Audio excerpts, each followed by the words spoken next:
This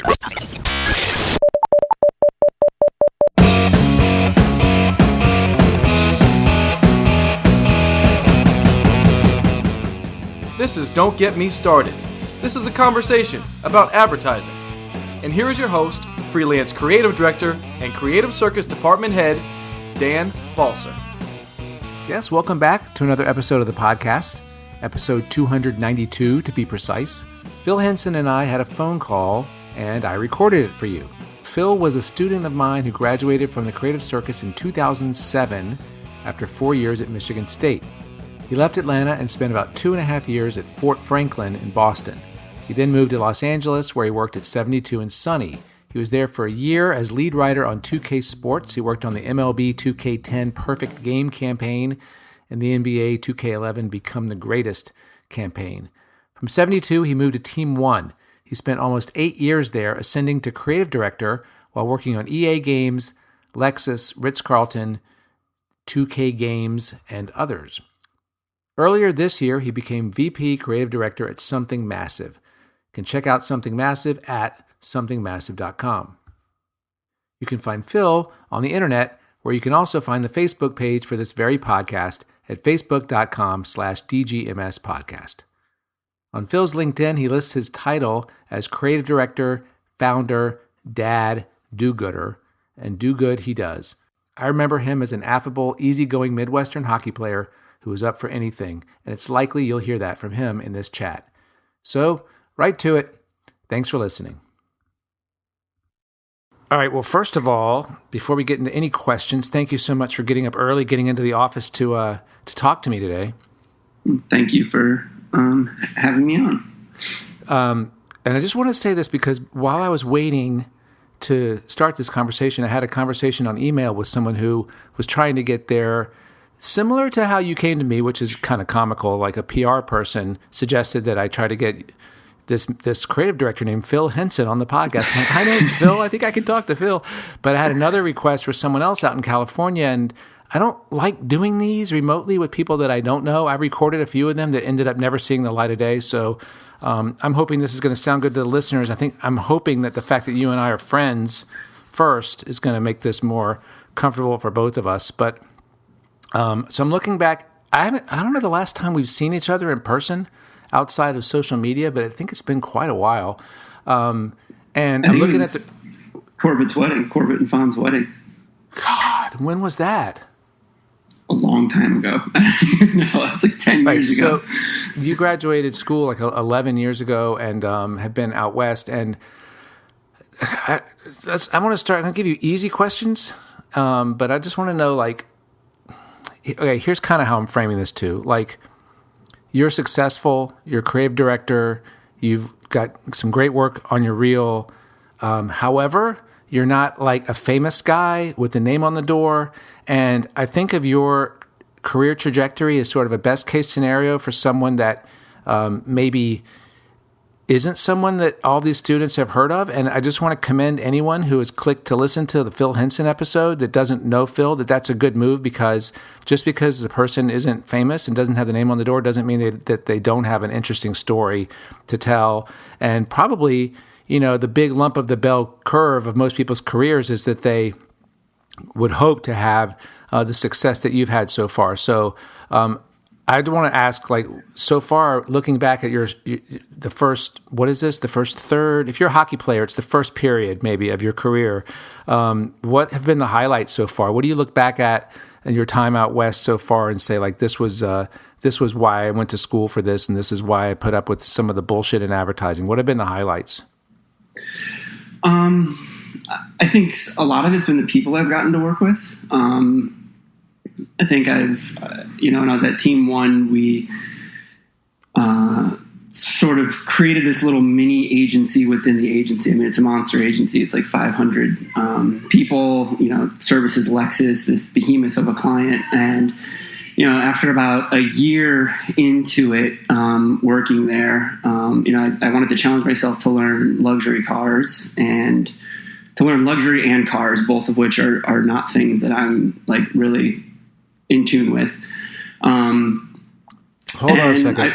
Before you get into that a little more, like, do you think that not knowing those things helped you, or did you approach it in a different way than you would something that you're passionate about? Like, how did you get your head around working in a category that wasn't sort of in your life experience? Well, I think it helped me because it allowed me to be curious. Like, I really just didn't know things. So when I'm, getting a brief and they're talking about a bunch of features on a car, like, I genuinely didn't know what half of the stuff was. So I got to kind of learn what it was and then figure out why somebody would care about that. Mm-hmm. So it kind of allowed me to step into a person's sort of psyche that isn't me, which I thought was really fun and interesting. And it's something that I've kind of tried to continuously do with whatever I'm working on. So the segue into that is that did the car thing. I felt like I'd kind of learned the car thing. I wouldn't say I'd mastered it by any means, but wanted to do something else. I needed to switch it up because it was getting a little stale working on the same client over and over again. So I made friends with the new business lead, and together we kind of like formed a partnership and convinced leadership to let us go out and start pitching some video game clients, just because that seemed like a really fun category to get into. Mm-hmm. And they're more like project-based things. So it's like you get a game, you build the campaign, you launch it, and then you kind of move on to the next one. So we started doing that, and we just started pitching a lot. And I think that was when I really felt like I kind of came into the sweet spot of figuring out what I'm good at, how I think, how I work.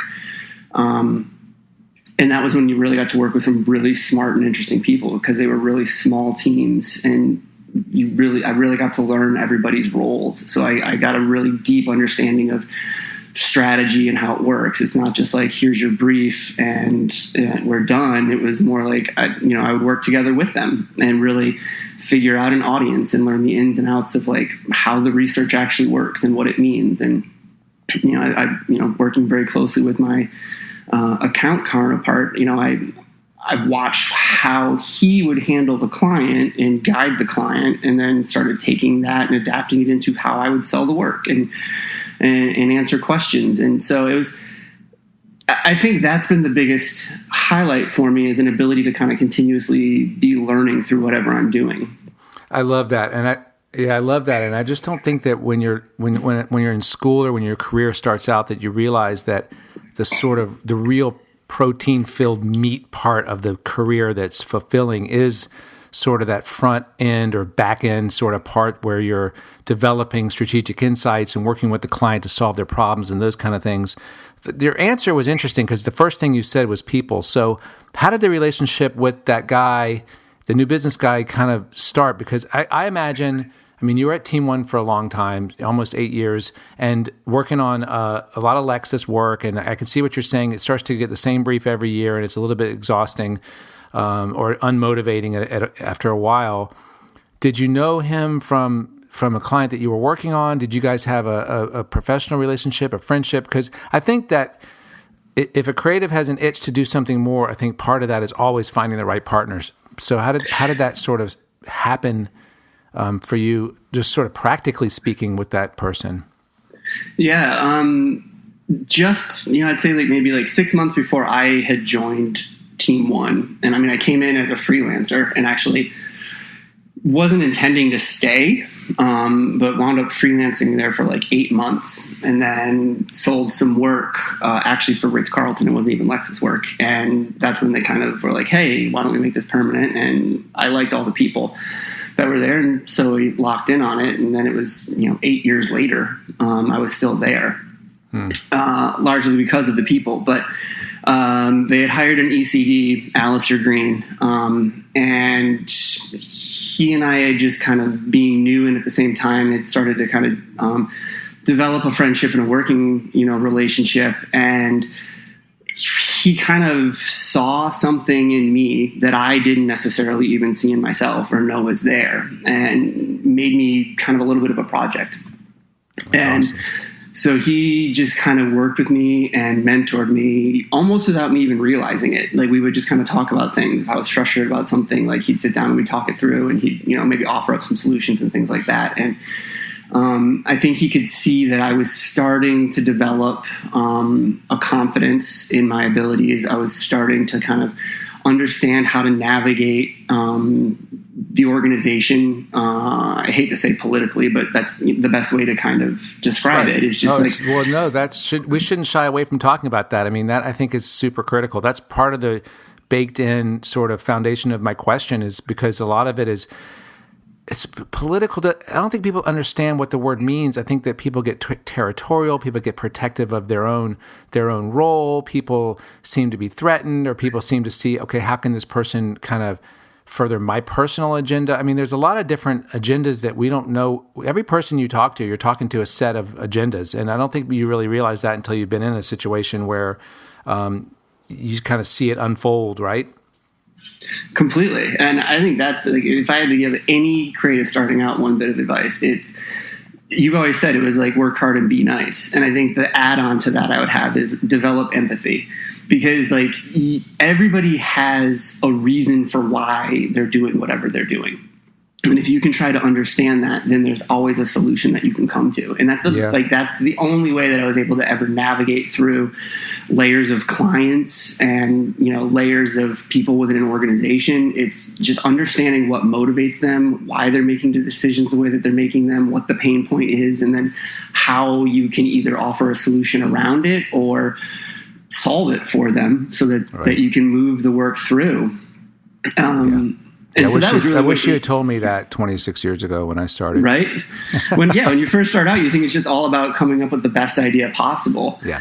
And it's like the amount of amazing, and that's not just like patting myself on the back, but just like amazing dead ideas sitting on, conference room floors and just buried in hard drives on numerous computers, compared to the ones that actually see the light of day, it's staggering. And like the only way to get that work through is to be able to navigate all those layers and egos and fears. And I think the only way to really do that is to try to understand the person that you're talking to and how to help them get to where you need them to go.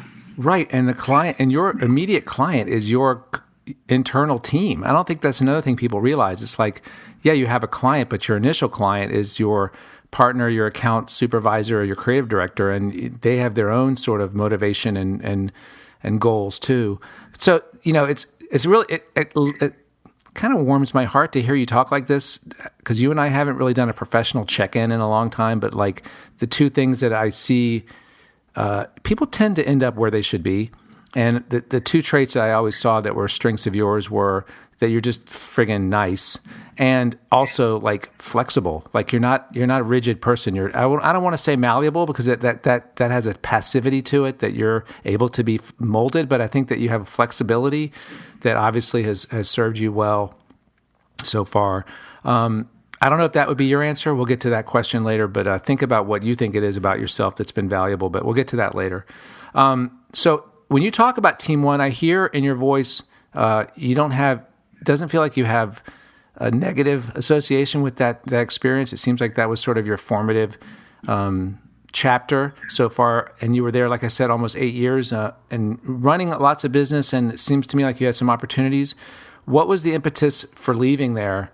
What was it that made you decide, okay, let's go freelance or do my own thing or do something different? I'd been there for almost 8 years. A lot of the people, like we had a good long stretch where we were, we had that little group that was just pitching, gaming clients, winning business, and moving on to the next. And it was like a good 6 years of doing that, to the point where in the end, EA came to us and asked us to write the rule book for them on how they launch mobile games. So it's like we had really developed kind of a strong machine. And everybody was very much able to work interchangeably and speak to each other's roles. And it just, every day you came in, it was exciting. I was learning constantly from the people around me. We were pushing into new territory and trying new things. And then, EA kind of went through this internal restructuring on their end. They pulled all of their accounts out of agencies and brought them in-house. And that whole thing just sort of stalled, like just immediately stalled. And in the kind of wake of that, people started to go, okay, it's been some time since I've been here, because everybody was just heads down working for so long. And they just started leaving kind of one by one.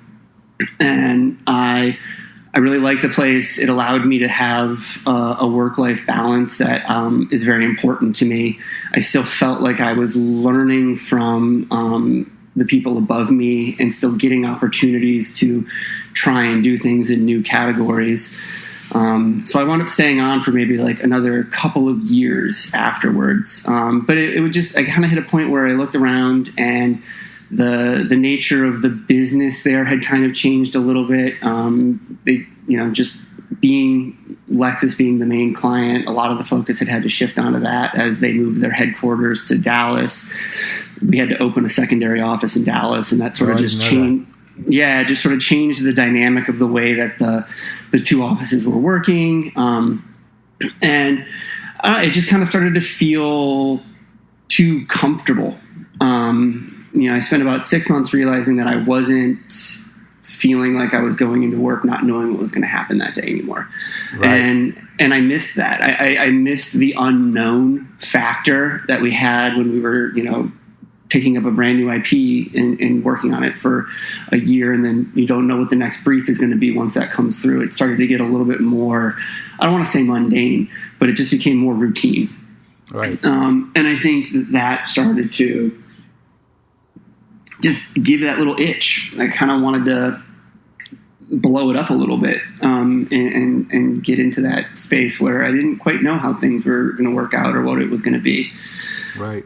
So I just started looking and trying to figure out exactly what it was that I wanted to do. And it's like, do I still want to keep doing advertising? Do I want to shift into something else? Being in new business, I think I started to really develop a love for just business in general, and thinking about business ideas, ways to actually open up new revenue streams or monetize different aspects of what my client was doing, like really getting into more of like a creative strategy type of space. And it was like, do I want to do that? And I was like, well, I don't know how to even begin to do that in terms of like finding that type of job or a role. So the more I kind of looked at things and had conversations, and I, met with some different, I met with like an all gaming agency. I met with like kind of more like a mid-sized shop in LA that was pretty well established, but none of it felt right. And I think that was the thing, is like, I just was looking for that feeling, like that kind of like that feeling in your gut where you're like, okay, this feels like something that I want to do or I should do. Mm-hmm. And I just poked around in that for like, I'd say a year or so, because I wasn't like in a hurry to go anywhere, but I felt like it was kind of time to go. And I was just taking my time to figure out what the next move was. And it was almost like this oddly serendipitous thing where I have this little side passion project business. I hate to call it a business because it doesn't really make any money, but it's a t-shirt company that I've been doing on the side for years with an old art director partner of mine. And it's just kind of our do good, feel good thing that we use our creativity and skills for. And, we've been able to do some little campaigns for some charities and causes that we care about. And that's just awesome. Kind of our way of giving back and staying sharp creatively. I think because it's like you're only beholden to your own instincts at that point. So it's like it allows you to kind of like really develop that. And I would encourage anybody to have a side thing that is just theirs, that they can creatively kind of pour themselves into and just have their own opinion on. It's, I don't know, hugely rewarding and challenging at the same time. But anyways, he and I... he put me on this weird text chain with an old art director partner of his who I had met years ago in Boston. And in so doing, realized that, Ariel, the other creative director here at Something Massive, that where he worked, and it was only like 5 minutes from my house. Oh yeah, wow. And so I just started kind of looking into it, and I pinged him and I'm like, hey, looking to make a move, would love to come in and talk to you if you guys are open or looking for anything. And they just so happened to be hiring a creative director at that time. Oh God, that's crazy. And it was it was like one of those weird serendipitous things. And so I one morning just came over and he kind of showed me around the space and took me in, and he very smartly took me through the ground floor, which is a giant studio space for shooting and just making things. And there's like a full workshop to create sets. And I was just like, fuck, that's mecca. So cool. This is exactly it. It's like you just get to create and make fast and keep moving. So are you guys AOR, or are you doing projects, or what's the model there at Something Massive? It's kind of a mix. I think we're mostly, I'd say, like social AOR for a lot of our clients. We do a lot of the always on. We do a lot of the social campaigns. It's digital and content focused. And I think what's interesting is that's starting to, and just in terms of what that means, is starting to shift, because I think that you can do an entire brand level, like big campaign completely in the digital space now. So I think that it's really exciting that it's just set up for where I think things are going, especially with the merging of sort of creative and strategy with strong production capabilities. I think it's moving toward where a lot of clients are now going more project based. I don't think they're looking for the big sort of behemoth agency AOR type thing. They're looking for more specialized sort of SWAT team type shops that can hit exactly what they need for the different products or the different launches. So, I think it was an interesting opportunity to be a part of something that's growing and evolving in its own right. And, kind of at that, I don't want to say necessarily forefront, but it's like right in the mix of where it seems like just the landscape of client and agency relationships, and just sort of like where people are, consuming content and how, and, what content even means in terms of, what we're creating anymore for clients in terms of ads are. So it felt like it was like I got to be a part of something that's still being defined, which what can be more uncomfortable than being in the midst of something that's completely undefined. But so that was what it was. I was like, it was scary. And I think that's the other thing, is like, because it was a scary move, and it's one that I think a lot of people would have scratched their heads at. It's like you're going from this giant established, global agency, but it was a global agency within an agency within a giant holding company. And I was like, that had its own set of baggage to something that's super small. And, in terms of like the advertising world, I wouldn't even say like on the map necessarily, but there's a freedom in that. So it's like, okay, well, let's go and figure out what this is. And the fact that it's kind of scary is even better, because that means it's, something that's going to challenge you. And, you have to... Plus, Phil, you're not reliant on a big agency to take care of it. I mean, you're the creative force that can go and, I don't know. So I have a question. So this question, the assumption of the setup for this question is that you're going to stay at Something Massive and build something and flesh out your role there going forward and be an integral part of it. Having said that, have you ever given consideration to opportunities or looked at opportunities to go in-house? Because when you're telling me that there's a lot of production and projects, I believe, and I could be wrong, that the future of the industry is companies like Electronic Arts and Facebook and these companies that have basically taken, and Media Arts Lab at Apple, that do their own creative, and they throw some projects and some production out. But there's some robust talent working for companies in-house. Has that ever been on your radar as something that you had considered or would consider? Oh, no, absolutely. I think that might, in the long term, be the ideal. I think part of what drew me here was that I really wanted to learn social, like really learn it from a granular level, because I think that's really...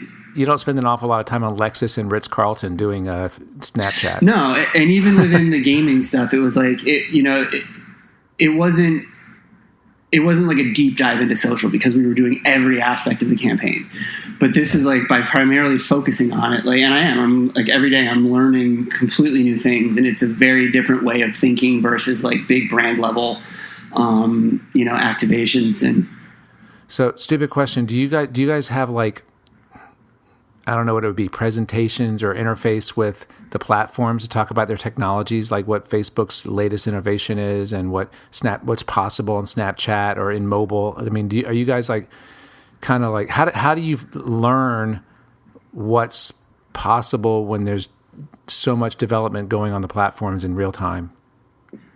Definitely that's part of it. I think we've got some people in house here that they're just constantly staying up on all of that and then disseminating that information to us. And then I know when we were at Team One, it's because it was such a massive media spender.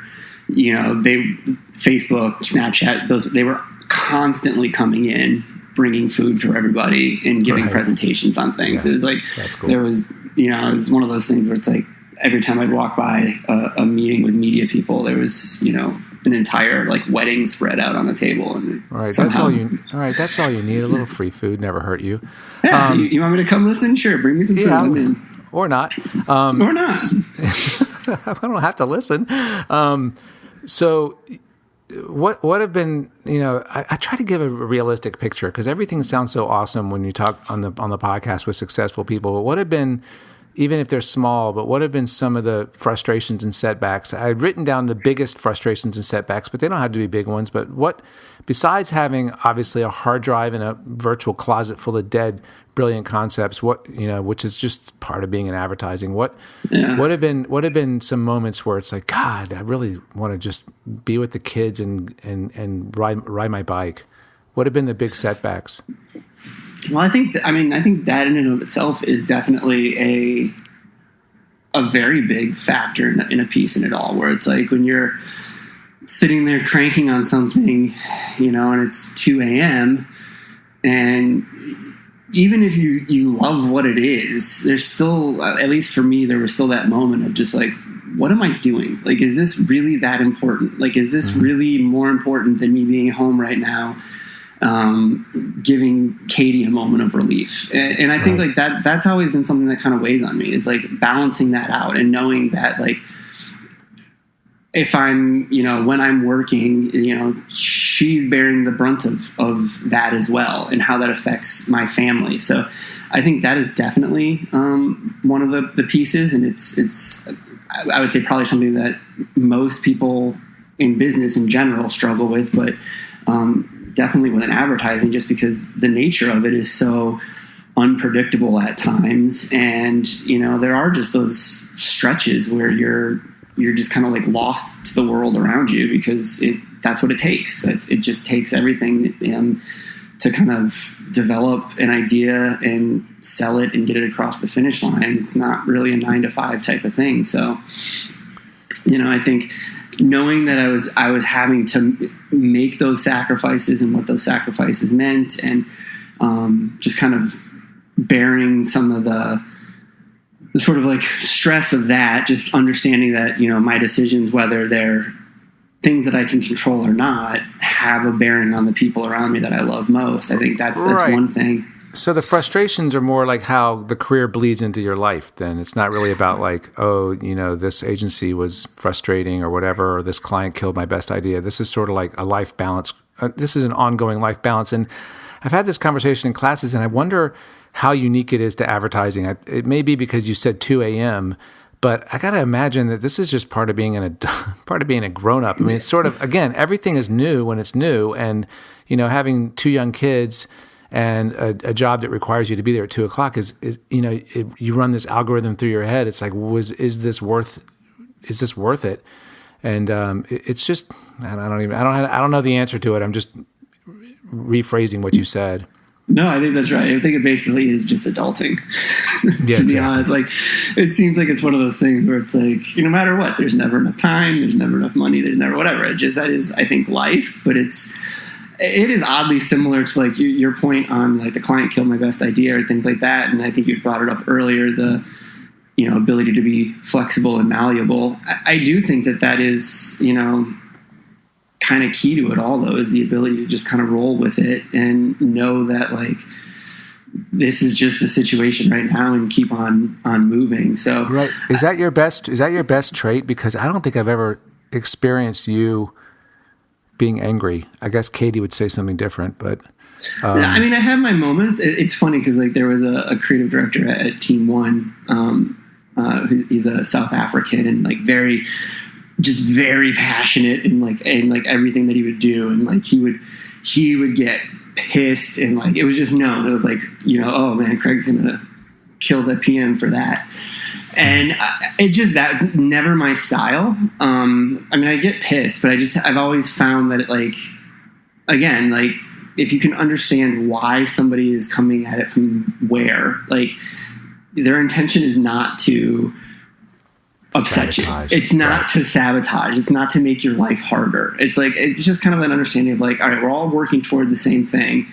I mean, definitely get pissed if you've been working on something for months and then the client just decides to change their mind and change the brief. But I think it's like one of those things where it's like you just give yourself a moment to kind of have your frustration outburst or your bitch session, and then kind of pick up the pieces, clear the air, and be like, all right, let's move on to the next thing. And I think one of my favorite pieces of work came out of that. It was, we had sold a spot to a client.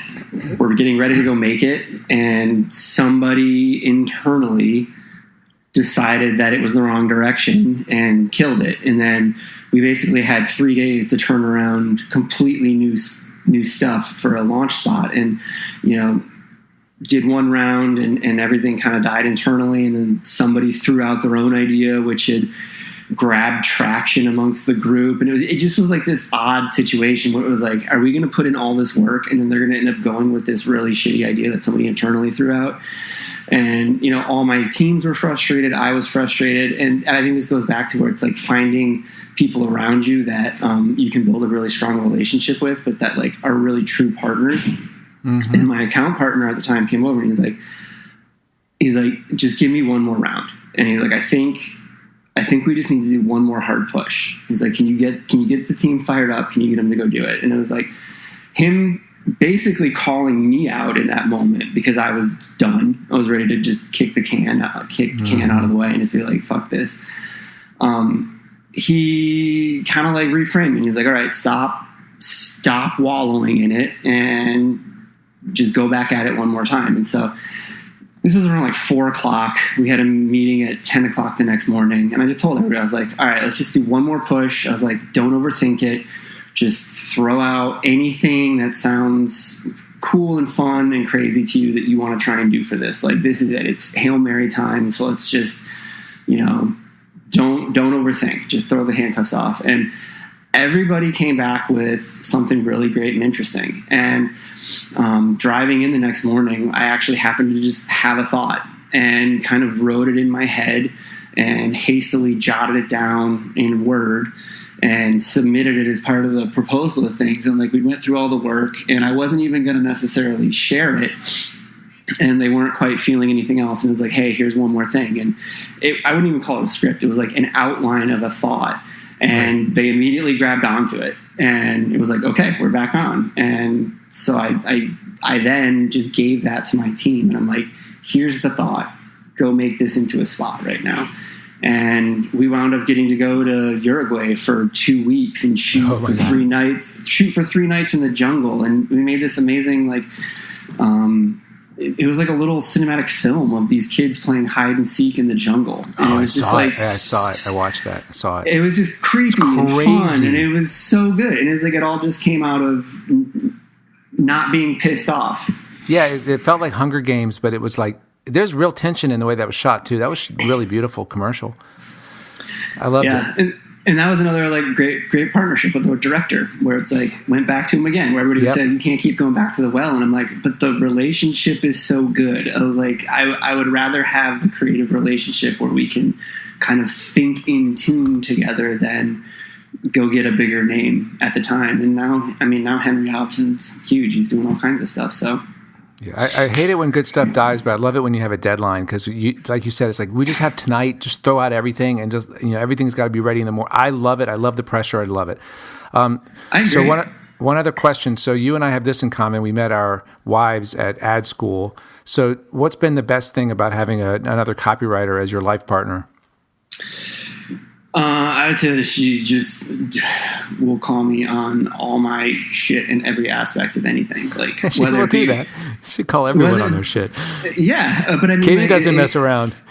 No, I mean, especially work-wise. It's like she'll look at stuff and she gives me a dead honest opinion, and it's always good and sometimes scary. Like there's sometimes where I'm like, I don't know if I want to show Katie because I don't really know if I want to hear the truth. But it's always a good gut check and a good reaction because while, I think you have to always take it with a grain of salt because, different people have different sort of sensibilities and it's just opinions. Yes, that was the hardest thing for me having a copywriter partner was that she has a strong opinion like I do she's a different creative though. So she would have solved the problem differently. So when I show her my solution, sometimes she sees a problem in it that's not really the problem. It's what she would see if she had thought of it. So you kind of have to say, okay, that's valid. I disagree. Because I think early on I would say that's valid. I have to change it. But now I'm like, that's valid. I disagree. But it's always really nice to have that completely unbiased second opinion. And for me, I'm asking myself the same question. Having someone who's actually, we talked a little bit earlier about politics. She's so savvy politically that she's always been a really good sounding board for how to talk to clients and bosses and partners and that kind of stuff. It's really great to have someone who knows all the things you and I are talking about people having their own agendas and people having their own, way of seeing the same problem differently. So that's always been really valuable. Yeah, and I think the other thing that's been great about it is like she has always been good as like a gut check on situations as well. Whereas like I just always tend to try and see the good things or the positive things and not give much weight to the negatives or maybe the red flags in a situation. Like Katie approaches things different where like she identifies those first. And I think that's great. And I think that's why as like a couple, we make a great team because we kind of balance each other out in that regard. Yeah, but there's been times where she'll be like, I don't trust that person. Way long before any flags go up for me. And then it's like maybe 6 months later, I'll be like, holy shit, you were absolutely dead on right about them. Mm-hmm. And it's like it's just good. And it's like, it's again, you kind of have to take it with a grain of salt because it's. But when you're just hiring like, a nanny, it's nice to have a wife who's like, I don't trust that person. Yeah, exactly. Like she can read a room, she can read a person. And so I've kind of, learn to trust her instincts and actually develop them a little bit more in myself. I think in constantly having somebody that has a similar sort of mindset or approach to life and career and everything that you do, but does things differently, it allows you to sort of always sort of see yourself reflected in it, gut check what you do and be like, oh, should I maybe try to develop that a little bit more in myself, or is there something missing over here? So I don't know. It's just one of those constantly being challenged and uncomfortable things. Like and plus, it keeps me humble because she's always more than happy to publicly shame me on social media for my spelling and grammar. Yeah, whatever. So. We're talking about Katie Pace, by the way. We haven't even mentioned her last name, so if you want to Google Katie Pace, do so. So knowing what you know now, if you could go back to 2007 and whisper something in young Phil's ear as you're leaving Creative Circus, what would you tell yourself at this point? That's interesting. It's like I've kind of always continuously thought about this throughout my career, and I think that might be one of the components of the answer is to be very continuously self-reflective and I don't want to say self-critical, but kind of always look back on how things are going, where they are, what you did, what you would have done differently. And I think it's mainly when I came out, I just wasn't very confident. I think I didn't necessarily believe if I had a confidence, it was a false confidence. It was, I think, more ego, not in the sense that I was an egomaniac, but it was just like you come out, you have what seems like a good book, you get a job out of school, you feel like you know what you're doing. But then immediately you realize you don't know what you're doing because like getting a real brief and dealing with a client and navigating all of that is just a whole other animal than sort of the nirvana of just being surrounded by a bunch of creative weirdos and talking about ideas all day, and anything is possible, and you're just trying to board up the best thing. And I think that, really having to learn the difference between an execution and an idea, and how to take an idea and turn it into a campaign. And, was that hard for you? It wasn't necessarily hard for me. I think that would be the other part of the answer is find a place where you're going to have somebody that can really teach you how to do that. Mm-hmm. Like, I think coming out of school, a lot of the focus was getting jobs at the best shops, like the name places. And obviously, like, that's amazing if you can do it. And I would, encourage anybody to do it. But the thing that I learned is if I had to tell myself all over again, it would be look for an opportunity that's going to allow you to produce a lot of work, because I think you learn so much just through the process of making it. Right. Yeah. Because coming up with the idea is easy. Selling it is harder, and actually executing it at a really high level and making it into something great is so hard. And that's why when you see things that are amazing, it's like the amount of work and effort and the team that had to go into navigating so many different obstacles to get that out the door. It really is always amazing to me. And I still get sort of a little goosebumpy when you just see something that's incredible. And it's just like, wow, just how did you do that? Like, how did you do that? That baton has to pass through a lot of hands before the finish line, for sure. Yeah. I don't think we realize that as students or as young creatives. But I think that would be the piece, is like find a place where you're going to be able to do a lot of work. You're actually going to be able to make a lot of things, a place that produces a lot. And look for a creative director that is going to be a teacher. Because I think there's a lot of amazing creatives out there. But when you're starting out, like, they really, 10% of what you need to know, I feel like how to make ads, but it's all the other stuff that you never think about. Like, just how to handle yourself in a client meeting, how to handle a client question, like how to, deal with strategy and inter-office politics, like all the things that actually go into making a good piece of work that, there's just no way to learn that when you're only focused on, creating the best ideas at school. So I think a good mentor is crucial. And, I think it's also just kind of find a place where you feel like you're going to be challenged and you're going to be able to continue to learn. Because I think the first, probably 3 to 5 years out of school, it's like school extended. You're still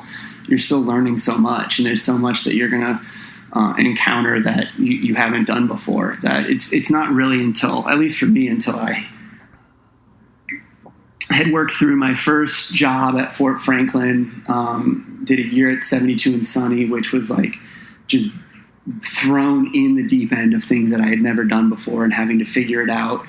And then when I got to Team 1, that was when I was kind of really feeling confident in my abilities, in my understanding of how to create and craft a good ad, how to come up with an idea and identify it, what my strengths were, that I was ready to really start kind of developing and growing and moving up as a creative at that point. So I guess that would be the key to me, is it's just like be open to maybe places that aren't names, but that are doing a lot of work and that have a really great leader. I think the person leading your agency is so crucially important, because there's only so much you can do in effect up to a point.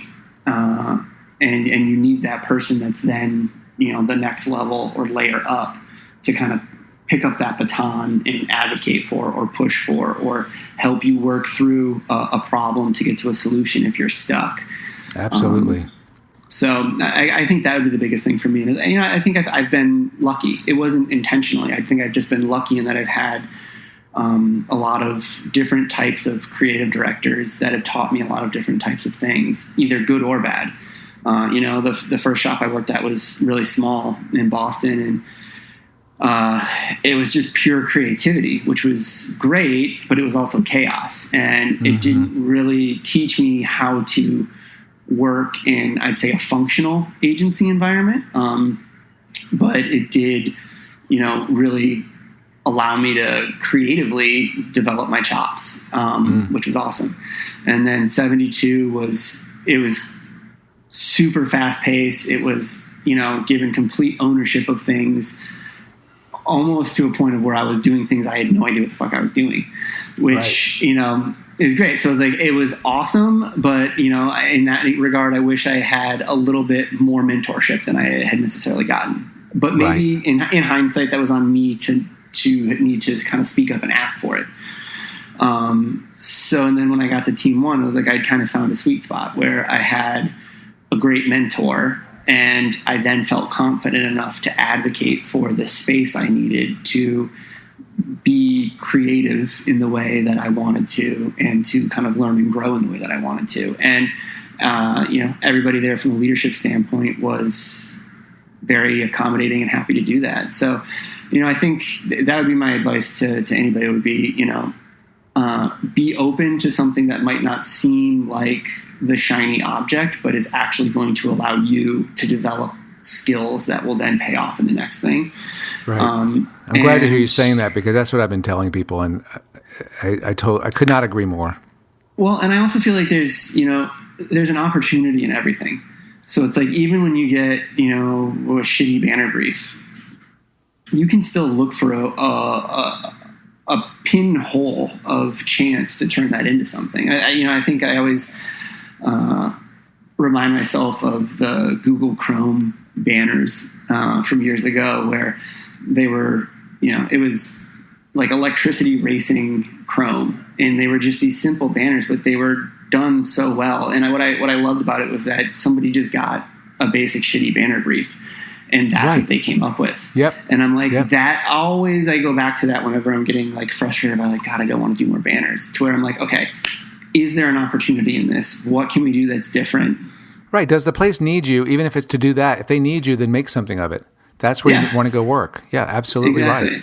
Don't feel like there's one path, or don't feel like there's a right and a wrong way of doing it. It's just like, do your way, follow your instincts, kind of trust your gut in going where you feel the right thing is, and be open to the opportunity there, and just try to make the most of it. And then the other half of that, I'd say, would be raise your hand, advocate for yourself. And if you want to get in on pitching, say, hey, I want to pitch. Like, don't wait for briefs and opportunities to come to you. Yeah. Go get them.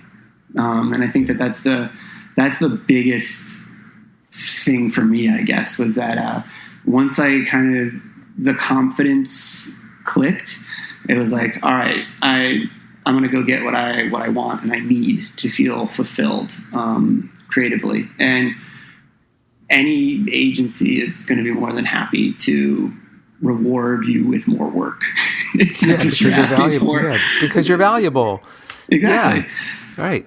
So I think that's it. Great. It's kind of hold on to that hunger from school, which I think everybody has, and is one of those amazing.